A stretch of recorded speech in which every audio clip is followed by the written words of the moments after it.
به نظرت سنگ ایران مه روح داره یعنی چی؟ یعنی حالت خیلی خوب میشه.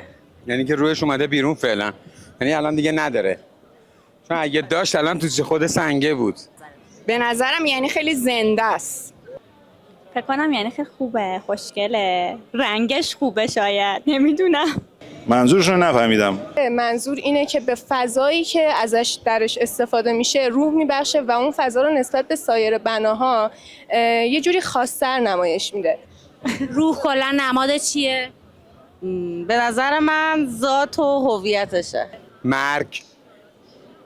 اول کسی چالش مثلا روحو ببینه احساس شادی بکنه، مثلا میگه به به روح. نماد پرواز و آزادی به نظر من. یعنی زنده بودن. آفرین. یعنی سنگتون زنده است. زنده بودن. نماد اعتقاد. روح نماد زندگی، سرزندگی